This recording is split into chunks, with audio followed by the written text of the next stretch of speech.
As always, Ted, kick us off. Who do you have as your winner of the weekend? OU men's hoops getting off to a good start in conference play. Iowa State, pretty good basketball team. I was talking with T-Row before the game. I didn't know much about them. Elite defensive team. Um, just an all-around good performance from Oklahoma. They continue to shoot the three ball well. What were they? Somewhere around 40% or something for the night. They Iowa State pushed it there a little bit late, but ultimately Oklahoma able to separate. Good conference win.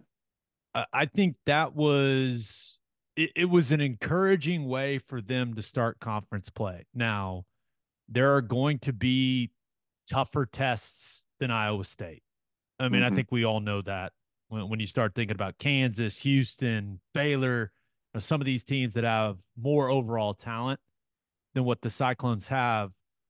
But what I did like was the way that OU finished the game. Yeah. I mean, Iowa State took the lead Last with, 5 minutes.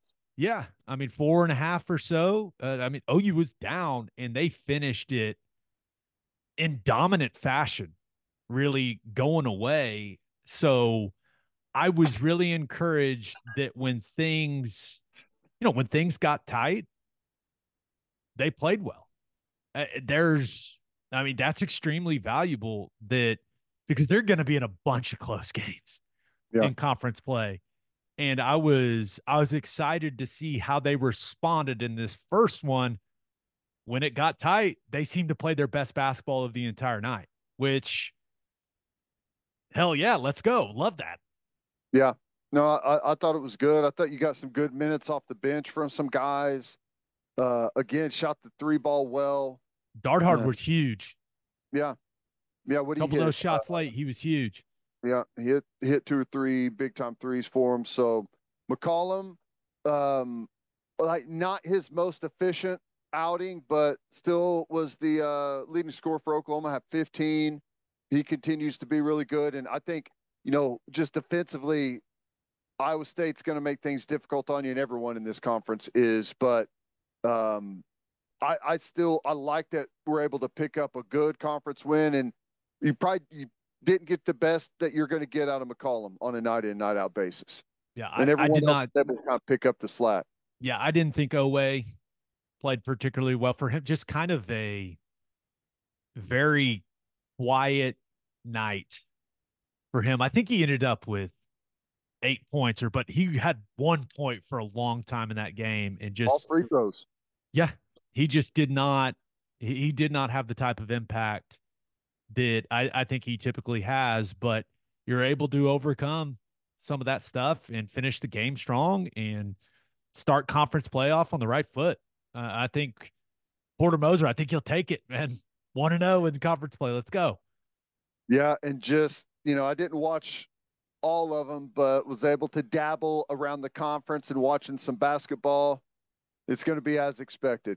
It's going to be really tough. You got some really good teams. Obviously, Kansas, Houston, and Well, everyone is BYU is ranked like 12th in the country. You see what happened in their conference opener? crazy.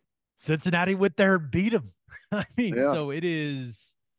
Yeah, it's gonna be a really fun year of Big 12 basketball. And I've said this a lot already in the last couple of weeks, but this is as excited as I've been to watch OU basketball in quite some time. So I was fired up that they finished that game the way that they did, and I think it's gonna be a really fun season in the Big 12. totally agree. They're gonna knock some people off, man. I You know. if you get that team on the wrong night, if you get them on a night where McCollum is just cooking, they're gonna knock some people off. I'm telling you right now. Now they're also gonna lose some games that are gonna make us really upset. But that's so goes life in the Big 12 and hoops. That's right, man. Last opportunity, at least for the foreseeable future, to go up to Fog Allen to be able to pull that out would be pretty amazing. Yeah, that amazing. Hey, weirder things have happened. Yeah, All right, yeah. who do you have? Wow. I mean, the jet lag is starting to come in play here. I've got enough caffeine in my veins right now to kill a small horse. I'm just I telling you love it. right now. But I love it.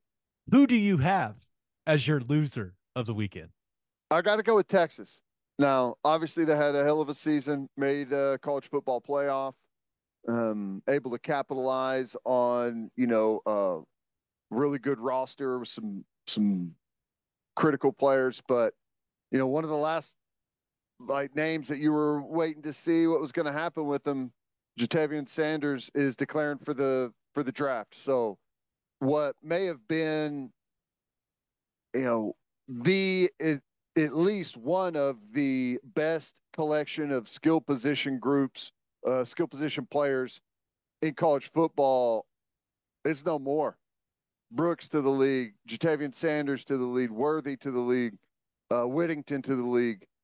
They're losing all of those guys. Now they've got a good roster. They've recruited really well, but I mean, I'm curious to see how they respond to that because I still, um, I think Quinn Ewers is a solid quarterback. I don't think he's great.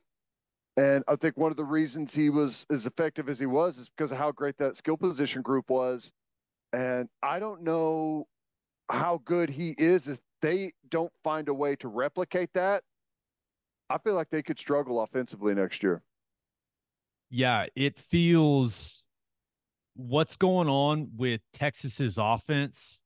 It feels like the exact opposite of what's happening with OU's defense, Mm-hmm. where you are, and you look at the schedule right now, Texas's schedule looks much easier than OU's next season. Now we'll see who ends up being really good in the SEC and who isn't. But it feels like they missed their opportunity. It Yeah. feels like it was there for them. And now I thought Washington was undoubtedly the better team in that game, but you go back and look at it, multiple plays, you're throwing it in the end zone to go to the national title game. And now all those guys that were a huge reason why, like they're all moving on, which it Yeah. makes sense. I saw Byron Murphy. Right? I thought he was probably their best player in that game. He's declaring. So while it feels like OU's got a lot of those veteran guys back for that first SEC season, Texas is kind of on the opposite end of the spectrum. Now, you mentioned it. They've recruited at a high level. And clearly Sark and that staff, they've done a better job of developing players. I mean, there's no doubt. But it's hard to bounce back when you're losing those type of impact players. So we'll see. But yeah, you were one play away from going and playing in a national title game against Michigan, and now you are going to a conference and kind of hitting reset, especially on the offensive side of the ball with the guys that were Yeah. making most of the plays for you. Yeah. And you've got another transfer portal window, but that's kind of one of the negatives about playing in the playoff is you get so late in the game with the transfer portal stuff and a lot of the you don't get as much opportunity to vet some of those guys maybe as some of the other schools, but they'll be fine. It's just how quickly can they get back to the same level, and maybe they even have a quarterback battle or something there. I don't know. Has there been, and I know that you and I both get a little annoyed about the we're coming back announcements. Would you, but has there been anything official with Ewers? I guess that's a good point. I I haven't seen anything, but Like, would it shock me when you think about it from his perspective? All the guys, all the most talented guys around him are leaving.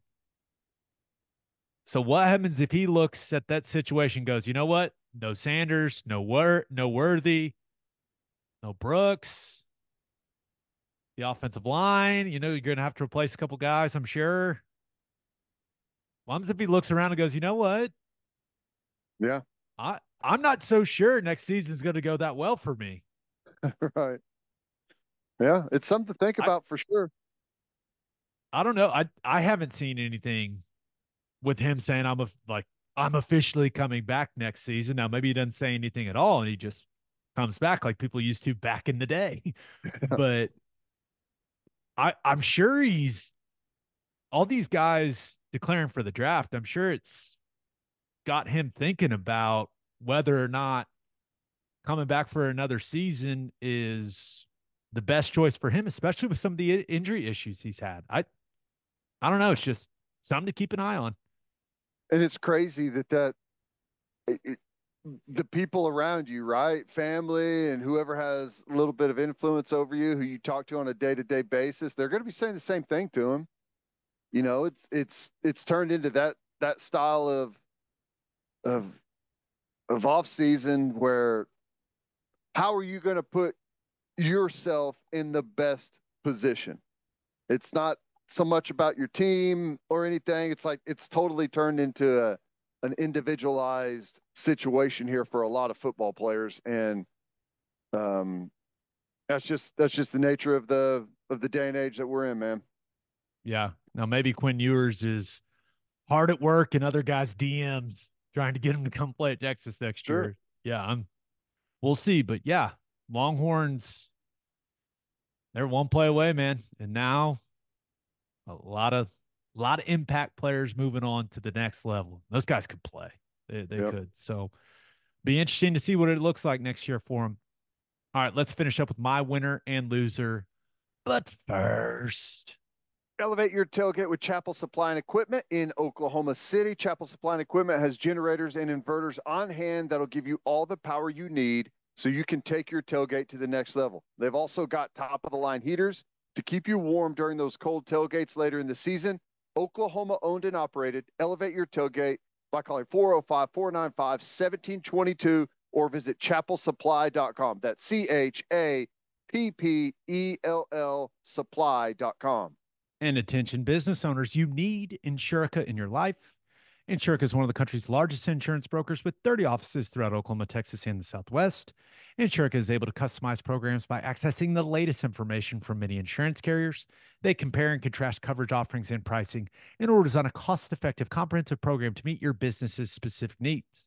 If your business partners with Insurica, you'll save huge amounts of money and take back control of your total cost of risk. If your business wants to be best in class, connect with Insurica at insurica.com. That's INSURICA.com. And head to opolisclothing.com for our podcast merchandise and the best OU gear out there. That's OPOLIS clothing.com. Use promo code TED, TED for 10% off. That's opolisclothing.com. Use promo code TED for 10% off. Buttery soft and 10% off. All right, for my winner of the weekend, thought about going with Will Howard. It was only a couple years ago we were saying that he should move to tight end, and now it's likely that he's going to be the starting quarterback at Ohio State. How crazy is that? I think Will Howard obviously did some really good things. Closed up the 22 season in a nice way. Had some really nice moments in 23. Probably didn't go as good as he thought it was going to in 23, but USC and Ohio State, it's shocking to me. All right. And maybe it's USC as they're making the transition to the Big Ten, getting a more Big Ten style quarterback. I don't know. He doesn't, in like the way I view things, he fits their systems the least out of any quarterback that I would like handpick. Well, Ryan Day disagrees, Ted. No, I know it's They crazy. lose Kyle McCord. He ends up where he's going to Syracuse. Yeah, So that's I don't weird. know, but I'm interested to see Will Howard in an Ohio State uniform. It's gonna be something. I assume he's gonna be the starter there, but hey, I guarantee you this. My man's getting a nice fat check to go there, I assume. I know it. So he's played this thing perfectly. Gonna be the he went from a guy that we were saying, hey man, I don't know if quarterback's for you, to being the starter at Ohio State under Ryan Day. That's quite the glow up. I know, and I still can't process it. I, I don't know. It's wild to me. Wild. Well, what else is What do you wild think? Do is you think he'll have a lot of success at Ohio State? I I think he's a good player. I do. I think he's a good player. He put some impressive stuff just as a passer. He put some impressive stuff on tape this year. It's a new system. It's different than what he was doing at Kansas State, but I assume he's going to adjust quickly. I Good leader, prototypical size. There's a Mhm. lot to like. Yeah. I know Yeah. this. He's going to have a lot better wide receivers around him than he did at Kansas State. Makes a difference. Makes a So, difference. yeah, we'll see. Now his O line may be a little worse, but then again, Ohio State they do a pretty damn good job of churning out offensive linemen too. I mean, Yeah. he is going from uh, Kansas State. They do more with less. That's a great way of describing that program.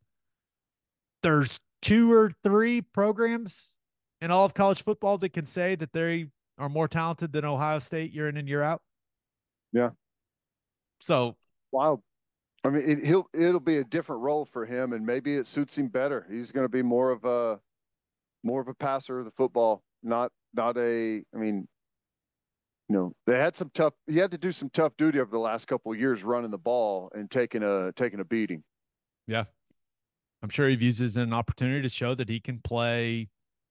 He can play true quarterback Yep. from a former, or I guess from the future Ohio State quarterback to a former one. My winner of the weekend, the Houston Texans. Woo. Man, prime time Saturday night, went and got it done in Indianapolis, clinch a playoff spot. Now the Jags are still playing as we're recording this, but you look at it, they finished 10-7. They won 7 of their last 10. This is the organization that won 3 games last year. Fired their head coach. D'Amico Ryans comes in, does a hell of a job. Now everyone was losing their minds with Lovie Smith and that group won that game last year to where they didn't get the first pick. It ends up working out perfectly for them, Yeah. being able to draft CJ Stroud. I mean, Ted, there's a lot to be excited about if you're a Houston Texans fans right now. They're headed to the playoffs for the first time since 2019. Nico Collins put together one of the most dominant performances we've seen from a wide receiver this season. What was it, 9 for 195, Yeah. including that long touchdown early from Stroud. But Stroud, when they had to put a drive together, that drive in the fourth quarter that ended up being the game winner, just a couple fantastic throws. The one where he scrambled it all over the place and just flicks it. I mean, it has to feel so different than it did this time a year ago for a Houston Texans fan. Like they have to be so excited. Feels like you got the right guy at head coach, and it looks like you got the next great quarterback in the National Football League, or at least that's how it feels to me. Well, yeah, and you don't have to go back a year. They started off the season horribly, right? And I'm sure it was like, well, okay, it's going to take a little while. But as soon as CJ Stroud, what game was it where he finally took over as starting quarterback? It's been totally different for them. And for a rookie season, he's been excellent. Battled through some injury stuff here late, but he's been way better than I expected him to be, especially this early. And just looking at it right now, there's 3 minutes to go in the fourth quarter. Tennessee is up 28-20. So if Tennessee beats Jacksonville in that game, did they win the division? It's crazy. I mean, so just a now looking at that game, Minshew throws it a little behind Goodson. Got to catch that one though, dude. Game's on the line. Got to catch that one. But looks like the Colts were going to win the game, but instead Texans win. CJ Stroud feels like you know what he feels like? He feels like he's going to be one of the faces of the NFL. That's what he feels like to me. Yeah. That's the way it feels. Like the stuff he's saying on the mic, the way that he plays, some of these highlight plays he's making. He feels like he's going to be that dude. Yeah. Well, that's right. That's exciting for a fan base. Like I'm excited for Texans fans. I know. I think I didn't expect it. I didn't know what to think of the D'Amico Ryans hire, but so far, it's all gone great for him. It's working out exactly how you'd hoped. Yeah. That brings me to my loser of the weekend, the Oklahoma City Thunder. Oh, Ted, we were riding high. We were riding high after they beat the Celtics. Thunder got a ton of attention also as a result of that win and what they had done in that, what about 10 game stretch? They were the main topic leading all of the NBA podcasts I listened to. I'm listening to Bill Simmons say that Shea's better than Tatum and that's incredible how good they are. Ryan Russillo just showering the Thunder with praise. Like, how are they so good when their team's so young? Zach Lowe, everyone, all the people, our buddies over at Down to Dunk, the guy that do the Thunder podcast, Andrew Schlecht and that group. Just everyone's excited. I was excited. You were excited. All Thunder fans excited. And they've dropped back to back games since getting all the love. Now, Hawks loss, okay. It is what it is. Squad looked pretty worn out for that one. Now, they put together a wildly entertaining comeback, and Dagnall drew up an awesome play. And Isaiah Joe just missed it, right, to send that thing into overtime. The Nets loss is the one that hurt. And it wasn't the fact that they lost. It was the fact that they fell down by, what was it, 32 at one point it's wild. to that team. That was that slow start was disappointing. And on one hand, I'm just fired up that I care so much about these games again. Yeah. But it also, now you get mad, you get disappointed. Like, there's all these feelings now you have each game with the Thunder because of how good they've been so far this season. And yeah, falling down to that Nets team by 30 plus, not great. Now, once again, came back in the fourth. I think they continue to show a lot of fight. I appreciate the fight that they've shown in the two losses when it felt like the games were absolutely over early in the fourth quarter. But yeah, to get all of that love and praise and then drop back to back games to the Hawks and Nets, it feels like one of those classic situations where, oh, got all the love and then what happened? That's just, it's You're okay. gonna have It's fine. I'm fine. I'm yeah, fine. you're gonna have some of those lulls. Like that 10 game stretch they were on, they played, they spent a ton of energy playing some of the best teams in the NBA. They were hot for a bit. You got to kind of resettle a little bit. They're starting to knock on the door of being at the halfway point of the season, and you got to imagine that's going to come pretty good. Like, it's going to be much needed for this squad whenever they get that little break. Yeah. It does seem, Chet's looked a little tired in those losses, especially in the Hawks one. He didn't have much juice at all. The thing that is, it's exciting and a little frustrating. It's like Shea has still just been fantastic. Yeah. I mean, you look at the Nets game, what was it? 34, 9, and 6. What's the MVP watch looking like? Top two, top three. I mean, they're still second in the West, right? I think they're 2 games back in Minnesota. Now, win percentage wise, they're still ahead of Denver. But 23 and 11, I think if you would have told any Thunder fan, hey, through 34 games, they're going to be 23 and 11, yeah, sign me up. But Yeah, what was the over under win total before the season? Like I think, 46, no, I 47, think it was like 44 and a half. 44. Okay. Yeah. But it's it's interesting how as a fan base, like, our expectations have changed so early already in the season. Yep. That's the way it goes, man. That's It the way it doesn't goes. look like there's some dominant team out there. Like, Boston's really, really good. Minnesota is clearly, I think we have some doubts about them because they haven't done it in the playoffs, but Right. they look really good. Denver, we'll see what Denver looks like. Jokic is just, you see that 3 pointer, the bank he hit. Oh my gosh.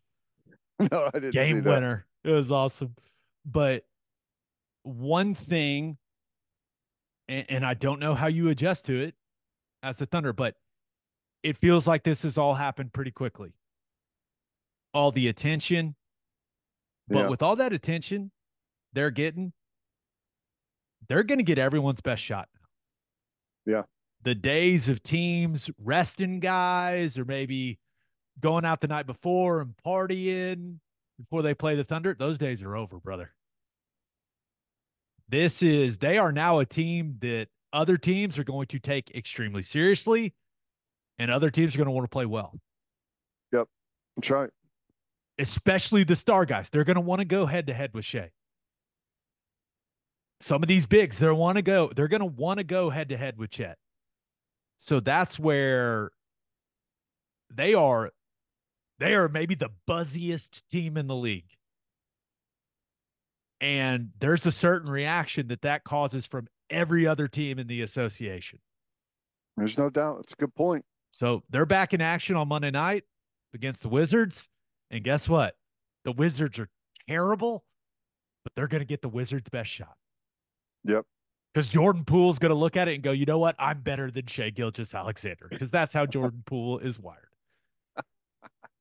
But I think it's funny how quickly our expectations of this team have changed, and it's a product of the success that they're having. Yeah. Well, that's good. I mean, it's obviously life's going to get more difficult. You're going to be in more difficult games. You're going to get more of people's best shot, as you pointed out. You're probably going to be in more primetime games, under the lights where you got a national audience. So it's where you want to be. Make sure you're prepared for it. All I know is this: the combination of Jalen Williams, Chet Holmgren, and Shea Gilgeous-Alexander, just from what I can gather from all the stuff I've read and listened to, I think everyone, like every GM in the NBA, would choose that core three over any other core three in the league right now. Young, athletic, still room to grow potential wise for all three guys. Yeah, it's impressive. I there's some interesting conversations to be had, but I think with the way that those three guys have looked, I don't think anyone has a more exciting like core three guys moving forward than the Thunder right now. And it's fun, man. It's fun, Uh, but this early season success, now the expectations have changed. If they lose to Washington, though, then we get angry. yeah, well, they're going to drop some. Like you're right, though. The expectations is going to change your perspective on everything, and you just, I, I don't know. I'm just thrilled with where they're at.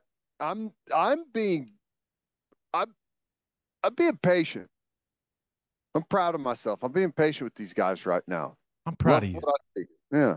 I'm proud of you.